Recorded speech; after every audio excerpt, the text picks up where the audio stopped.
Now, I'll start with you, Doc. Dr. Park, I mean. Yes, please. When Kofi Annan, jumps into the discussion, you discover that all of a sudden, the politicization of the issue has vanished. Initially, when the issue is brought up, it is either one party wants to legalize marijuana, and the other party takes advantage of that to do some politics. But Kofi Annan steps in. What is your reaction to that?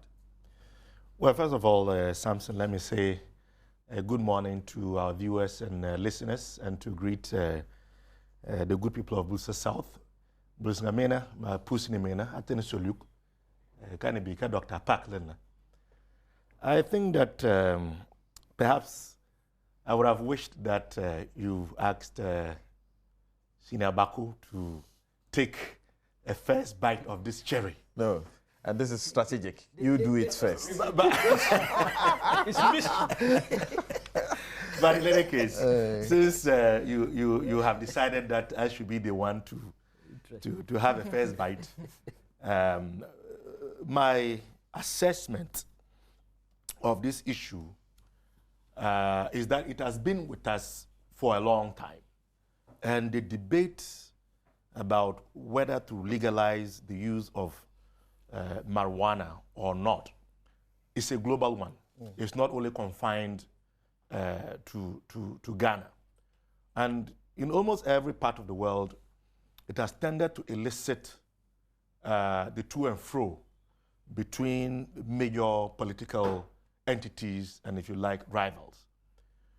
But we also know, for example, that when you have persons of the caliber of Kofi Annan, a former UN Secretary General, a well-respected international diplomat, and a great son of our Ghanaian soil, wade into this type of conversation, it certainly then gives the indication that perhaps the time has come for us to have an honest debate about this issue, weighing the pros and cons, and also looking at it within the context of our laws devoid of the usual partisanship.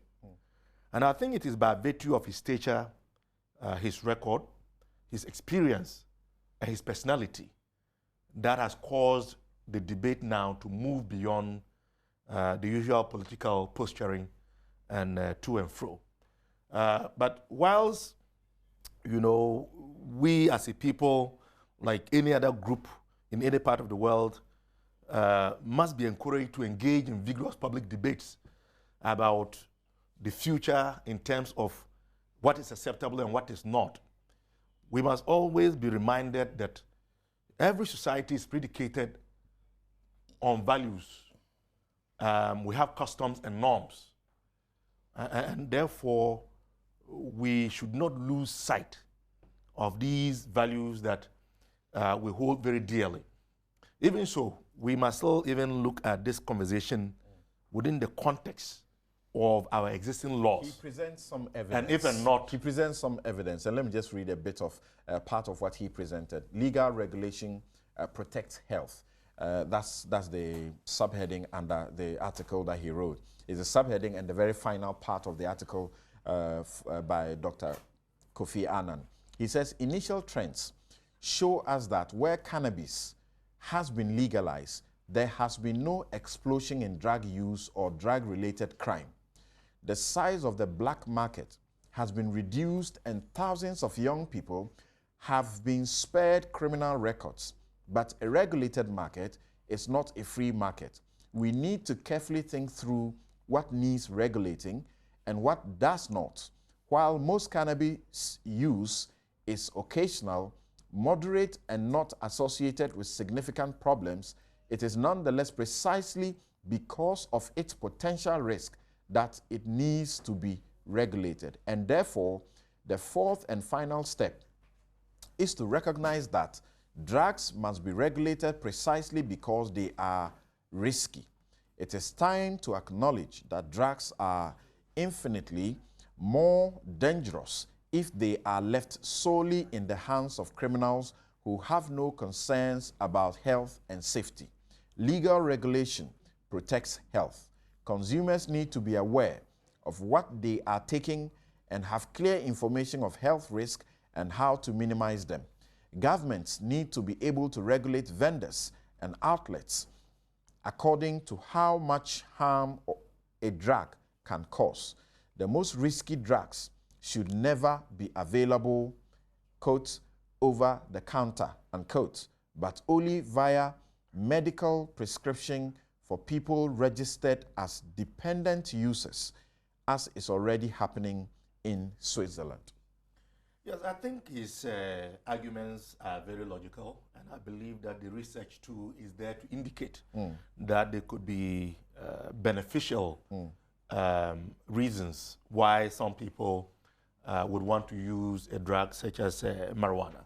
I mean, I had a few years stay in the US, and I know that the state of Colorado, for example, is a state where there is you know, the use of this drug for medicinal reasons. If you go to most of Canadian provinces as well, practically you can actually get a doctor to prescribe marijuana for use for various reasons.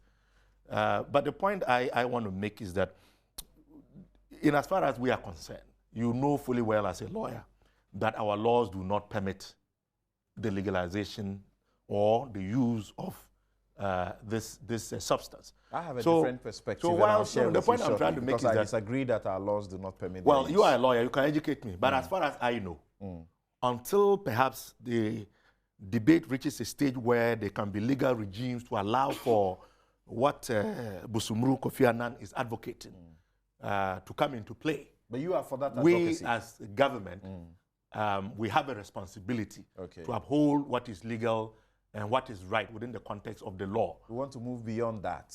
You agree we should make it available? People should be able to have access to it? I haven't said that. In a regulated manner, do you agree? I haven't said that. Okay, you don't We agree. would only do what is right within the context of the laws of the land. Thank you very much. Doc, what do you say? Because now this is becoming a global discussion. Yes, Samson, good morning to your cherished listeners. I think this issue is a very dicey issue. It's quite debatable. And I'm also quite excited that it has come up around this time for us to debate, particularly coming from such a renowned person talking about it. All because it's an issue that is bordered on morality. Beyond that, it's also bordered on health and the well-being of the people. And therefore, whenever such issues come up, you realize that people are very passionate. Welcome, Nanakumia. Thank you. Good to have you. People are very passionate about discussing it. But I think, as Doc said, the time has come that all of us discuss this issue in a more dispassionate manner and look at the pros and cons of it, whether the society stands to benefit, in totality. So you agree we should do the discussion? Yes, I think we should do the discussion, and we should look at, is it going to be beneficial? The regulations, the prohibitions, the criminalization has been in place for many years, and yet the use of this drug continues. Right. I mean, the trade in the drug continues, and today the value of trade, it runs into about 400 billions the police of have been US dollars. Bus loads, yes, every now and then, of cannabis, and even sometimes at the nose of the law, if you go to even our prisons where people have been arrested and jailed because of using this drug, in the prison yard, people still get access to this cannabis and marijuana. You're right about that. Yeah. So why can't we have a dispassionate look at it? There is, it's a huge market. Fine, I would not advise anybody to go and use that, because personally I would not do that. I wouldn't want anybody to do that. But much as I would not advise anybody to use tobacco or to drink alcohol, all of it is some kind of drugs.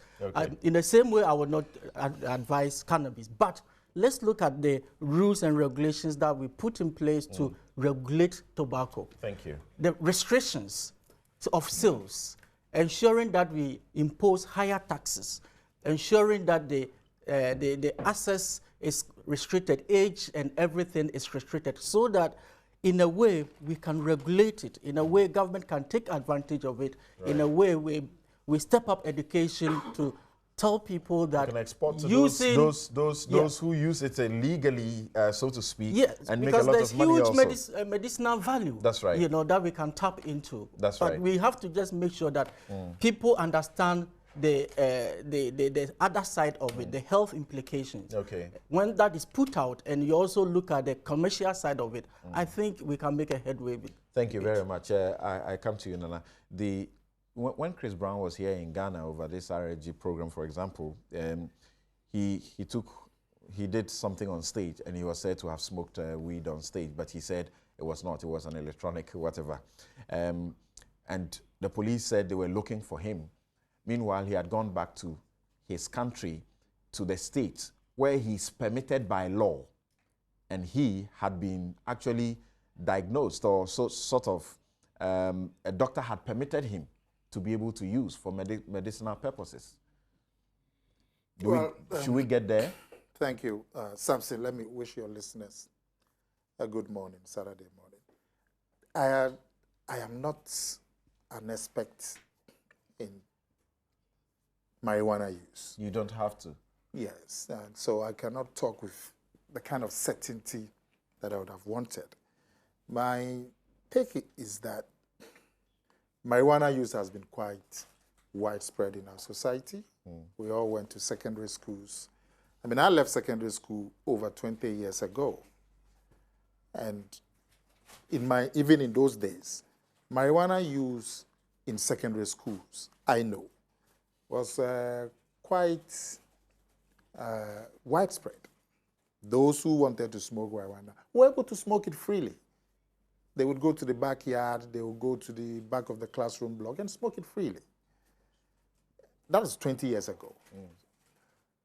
My worry is that, like any drug, it can have, it can hook you up. And when you become hooked up, how do you get off it? We have this popular term that we call turkey. Turkey means that you become hooked on the drug. So when you don't get a drug, your whole body, it gets into your nervous system. And your nervous system becomes dependent on having the drug. So when you don't have the drug, your nervous system goes into turmoil, and you behave like a turkey. So when we're in secondary school, you have the people say, he's turkey, which means he's gone into the effects of not having the drug. And in that state, people will do anything to get the money to go and buy the drug, whether it's marijuana, whether it's cocaine.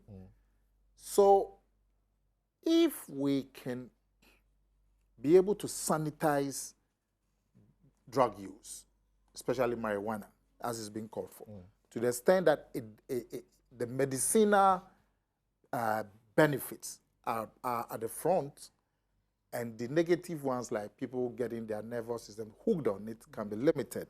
Why not? We can have that discussion. Right. Kofi Annan says you should lift the ban. You should lift the ban. And he says drugs are dangerous, but current narcotics policies are an even bigger threat because punishment is giving a greater priority than health and human rights. It's time for regulations that put lives and safety first. Kweku. Well.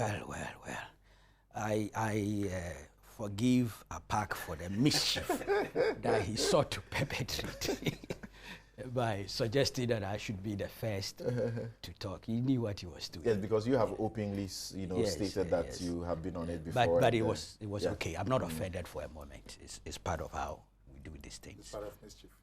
Yeah, it's mischief, but this one is quite an acceptable one. It's not a new debate, as has been articulated here. And, I've read this thing before, and I'll ask you to permit me to read it again. Go ahead. Because of where it was stated and the personality who stated it. Right. In 1981, 28th January 1981 to be precise, this issue came up in Parliament, the Third Republican Parliament. Mr. K. Owusu Setri was then the independent member of Parliament for Sunyani. he was worried about the effects of weed smoking, weed exportation, and all those things on the image of this country. So he made a statement with the permission of the speaker. And his concern, the thrust of his submission was that something ought to be done to curb the effects, the negative effects, both locally and externally, because many Ghanaians were being arrested, doctors, military officers, and all those things. But in the course of the debate, one prominent member of the parliament then, Nana K. Akua-Sapon, he was then the PFP member of parliament for Asante Akim North. I'm sure we all know who he is today. Right. Yes, and he made this point. He says, Mr. Speaker, while supporting the statement, I would like to say that caution should be exercised in condemning the cultivation of Indian hemp. I will skip many of the things he said because they are not too relevant. But to the key points, I know he talked about the fact that Turkey, in spite of what Americans had tried doing, had gone back to cultivating it. So he mentioned countries in Southeast Asia, like Burma, Thailand, and then in Africa, Zaire, where those countries had legalized the cultivation and smoking. So he then comes down dealing with the Ghanaian context, and this is what he said. The question is, if other countries are making millions of foreign exchange from the cultivation of this commodity, why do we not examine the possibility of legalizing its export? In the light of my suggestion, the government of Ghana can negotiate the quantity to be exported to various countries where importation of Indian hemp is legal. I think that an extension has to be made between protecting our citizens against excessive smoking of Indian hemp and the earnings that can accrue to Ghana from its exportation. We must find a way of exporting the hemp to earn some foreign exchange for this country. You can see here that his emphasis is on cultivation and exportation. That's legalization of cultivation for purposes of exportation to countries where the thing had been legalized already in order to earn foreign exchange. Not too long ago, the NACOP boss, executive secretary. And you were speaking in 1981. 81. That is before we passed our law on narcotics. Yes. Which was 1990. Yes. But you can see that he was trying very hard to draw an extension.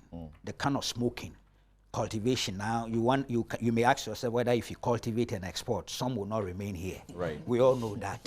So, yeah, so you can ask those questions. But the point is that it was becoming an issue. Right. And if it had been interrogated thoroughly, perhaps all these issues we are raising would have come on board then. But subsequent to that, many years down the line, fast forward to recent years, we had our own the executive secretary of the NACOP, Yes. Akrasi Sapon, raising this issue. He called for a national debate on the legalization of hemp. And we all know what happened. Of course, there was this intrusion by George Boateng, the failed NDC presidential aspirant. Right. And you know what happened to the response. The response to him was robust, that he was mad and all the rest. But now we have Kofi Annan, and you made a very significant remark that because it's Kofi Annan, it appears that we are all being challenged to be a bit reflective, sober, and dispassionate in the discourse. Perhaps it's unfair. He presents you the scientific evidence too. Yeah, but even those others who didn't go as far as Kofi Annan had also launched an issue that if we had all been a bit patient and dispassionate, perhaps we may have discovered the points Kofi Annan is making. Okay. So as to have driven the debate in a very, dispassionate manner. But whatever it is, Kofi Annan has come in, he's brought it onto a higher level. But you see, let me clear some one or two things first. I hear drugs. Then I hear Indian hemp. Yes, Indian hemp is part of drugs, generally speaking. There are hard drugs and there are soft ones. Yes. Now, the status, and I've read your piece, which is very interesting. in terms of the legal regime. Okay. You refer to the PNDC law 236. That's correct. Yes, and if you read that too carefully, you are bringing in a very important point which people should not ignore. I'm educated by the kind of intervention you've made. It means that under that law, all these narcotic drugs could still be imported in here, but with the permission of the Ministry of Health and for medicinal purposes. I'm not sure that what the trust of Kofi Annan's thing, it goes beyond the law. Okay. Even though you are right, essentially, the Kofi Annan's take, Akrasi Sapon's take, George Boateng's take, even though his was a bit crudely presented, all come to the same point about legalizing this thing. Then I asked myself, if we are going to talk of legalization and we are talking of Indian hemp, I'm not sure we are talking cocaine. I'm not sure we are talking heroin. If we are doing those things, we may be still restricting them to the medicinal areas where established pharmaceutical companies and things may be, you know, interested in dealing with. When it comes to hemp, the issue of smoking, the issue of cultivation on mass level, all those things coming on board. I'm not an expert in this area. I'm talking of legislation. I'm not talking of my past track record relative to those things. But you see, do we have the capacity? This is virtually an uncharted territory. Okay. Koko has had this question before about our capacity. Yes. Even if we decided to allow it. Do we have the capacity? We may pass the legislation. That, I'm sure, will not be difficult. We have so many people who think so well in this country. It is only when it comes to the acting that we have difficulties, the implementation, the enforcement. So as for the legislation, I suspect we have capable people in Parliament and elsewhere who can put their minds together and put out there a certain beautiful legislation. Okay. The question then will become the capacity to enforce, to manage, to control, and to command. Okay. Can we? Right. That is why even me, in spite of my experience, I hesitate to endorse a legislation that would legalize it. Okay. Debate, yes, I'm for the debate, because out of the debate will come the ideas as to how to move forward. Right. But whether the timing, we should hasten it slowly relative to this matter. I'm not sure our children these days, who have become so adventurous, can be controlled. In our days, there wasn't much ICT and all those things. So perhaps we were okay, we're lucky. Thank you. Yeah. Thank you very much, Abdul Malik. And the point I've made, which I continue to make, is that I would like rather to read our law in a different, with a different, mindset. I don't like to read our law on narcotics to mean that narcotics are banned simpliciter in Ghana, including marijuana.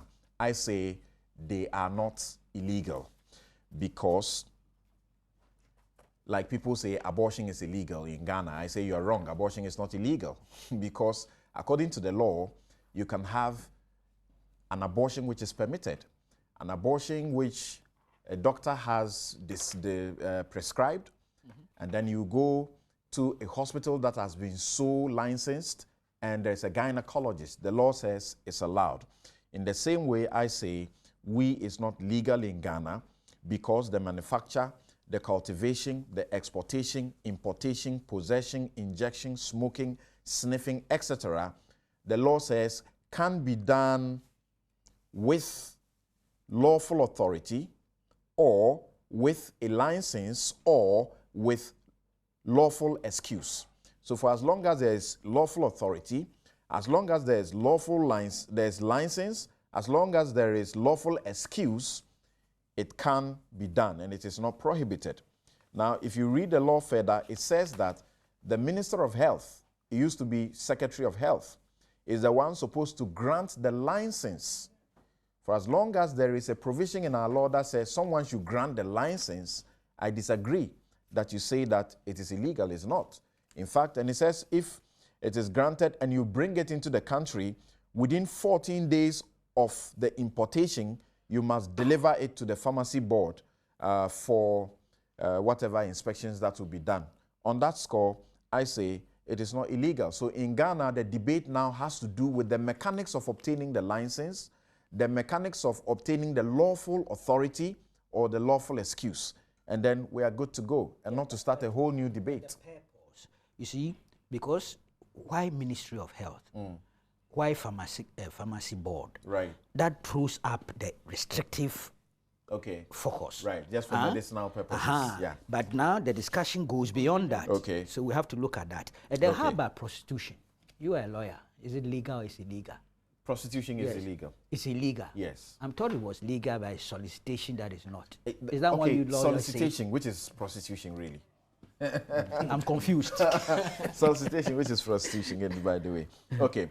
So maybe we should continue to read the law a lot more. The Narcotics, Drugs Control and Enforcement Sanctions Law, 1990, PNDC Law 236. And I say the title too is interesting. It says Narcotics, Drugs Control and Enforcement. It didn't say ban law. Yes. I'm asking, as the law stands now, can you acquire the license to cultivate on large scale and export? It says that the ministry goes into it. It says that the law says that any person, let's say, the law says the Secretary for Health may grant a license for the importation of narcotic drugs if on an application made to him by such person as may be prescribed, he is satisfied that the license can be properly granted. So the whole thing, it excludes commercialization in the sense that, I mean, you cannot obtain the license to cultivating it on a large scale and maybe targeting a market somewhere. Can you do that under this law? I think you can. Really? Yes. It's talking about imports. No, that's just a part that says imports. If you read the rest of it, you may find something. So let's move on. This was supposed to be our preliminary issue. Read your piece. But since this is an election year, let's see if the candidates would wade into this debate of whether to legalize ganja. Why didn't the president touch to legalize ganja or not? The president should have begun. Well, we have not started the conversation. So all right. Let's see what happens. The State of Nation address came after Kofi Annan's take. That is a good point. But we are now calling for a national debate. Right. Mischief, another mischief. Right. So the law says that you cannot manufacture, you cannot cultivate, you cannot export, you cannot import, you cannot possess, you cannot inject, you cannot smoke, you cannot sniff, you cannot admit it, and this is the caveat, without lawful authority, without license, or without lawful excuse. That's the Secretary. if you want to export from the ministry, of health. It says the then it's secretary. still limited, not for commercialization. I don't think so. Yeah. No, the Ministry of Health gives the hint that we're looking at medicine. All right. Okay, so now let's pay attention to the president and the state of the nation that he's told us about. There are some of you who disagree with him as to what he paints to be the state of the nation. There are some of you also who agree that what the president said is correct, because the things he spoke about, you are living them. And so you are a testimony of what he's talking about. Now, earlier, I did my editorial and called on the parliament to pass the Right to Information law before they go ahead to pass the Interception of Postal Packets and Telecommunication Messages Bill.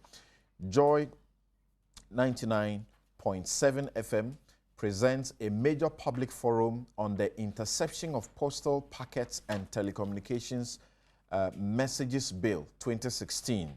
The object of the bill, initiated by the Ministry of Interior, is to enact legislation for the lawful interception of postal packets and telecommunication messages for the purpose of fighting crime, suppressing organized crime, including money laundering, terrorism, narcotic trafficking, identity theft, and generally for the protection of national security.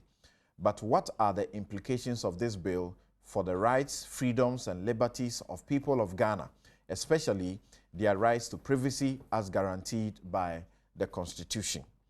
So you join us, you join Joy FM, join us on Tuesday, that's the 1st of March 2016 at the Alisa Hotel, Ridge, Accra, as we examine the pros and cons of this contentious bill, which could have enduring implications for privacy in this country. So Alisa Hotel, Tuesday the 1st of March, and the time is 8 a.m. All are cordially invited. The forum is powered by Joy FM Thought Leadership. Thank you very much.